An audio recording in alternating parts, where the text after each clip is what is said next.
Mabes Polri sudah melakukan sidang etik kepada oknum polisi yang memeras warga negara Malaysia di konser DWP. Seperti apa perkembangan hasil sidang etiknya dan siapa saja oknum polisi yang dipecat? Kita akan bahas bersama anggota Kompolnas Khairul Anam. Selamat petang, Mas Anam.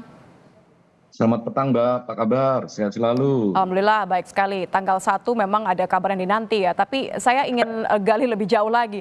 Kan Anda yang berada di sana, Anda yang melihat. Sebenarnya temuannya Iya, apa saja? Kalau kita mulai dari peran deh ya. Peran seorang Kombes Donald. Apa sebenarnya perannya dalam kasus ini? iya. Jadi memang kemarin itu dalam 3 persidangan yang diperiksa memang satu soal perencanaan, dua soal bagaimana ketika berlangsung tanggal 13, 14, 15, dan ketika acara sudah berlangsung sampai membuat laporannya, pertanggungjawabannya dan sebagainya.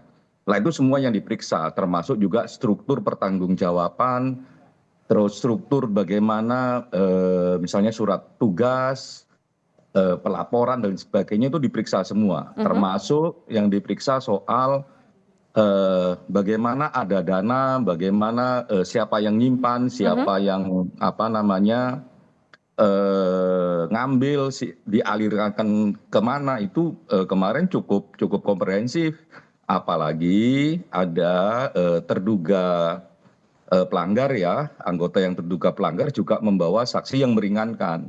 Jadi ada saksi yang memberatkan, ada saksi yang meringankan. Apa, ada momen kemarin mekanisme yang konfrontir antara yang memberatkan sama yang meringankan sampai menjadi terangnya peristiwa. Nah itu menurut kami kemarin satu proses yang profesional gitu, dan kami ucapkan apresiatif terhadap mekanisme tersebut. Mhm. Dan Jadi ujungnya kan nggak main-main ya, Mas Anam ya. Ini di narkobanya dipecat gitu. Berarti perannya apa? Saya ulang pertanyaan saya, Anda belum jawab. Perannya apa? Anda menyebutkan soal perencanaan tadi sampai pelaporan. Ada di mana perannya seorang dir narkoba ini? yang pasti dengan level jabatan seperti itu dia bisa ada di semua lini, mau di perencanaan, mau di waktu hari H maupun pasca. Tapi belum bisa diungkapkan karena masih ada satu staf subdit yang kemarin karena udah terlalu lama ya, semua capek, saksi-saksi capek, akhirnya diskors besok pagi baru dilanjutkan kembali.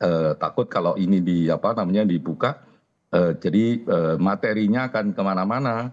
Mhm. Itu satu. Lah yang kedua, yang paling penting sebenarnya memang peristiwa ini dibongkar, menjelaskan bagaimana sih struktur pertanggungjawaban. Nah itu sangat penting dan itu menunjukkan misalnya kayak sekarang ya, yang kemarin disiden itu kan levelnya direktur, kasubdit sama kanit, walaupun ya kasubditnya ada beberapa, tapi yang paling penting kemarin kasubdit sama kanit yang dalam proses peristiwa itu menjadi satu signifikan Oke, jadi di semua luar terlibat nih ya, semua direktur. membiarkan ya. Gimana? Jadi maksudnya yang sudah terungkap adalah semua level ini yang Anda katakan tadi tidak hanya mengetahui, tapi juga apa? Yang ingin saya tahu apakah memang oknum-oknum polisi ini kemudian yang turun ke lapangan sampai ada dugaan pemerasan menggunakan modus tes urin, ini karena ada arahan atau mereka inisiatif saja begitu di lapangan, Mas Anam? Ini tidak hanya orang yang membiarkan yang kemarin diperiksa. Ini adalah orang yang memang masuk dalam satu struktur peristiwa yang merencanakan, terus ada di lapangan yang juga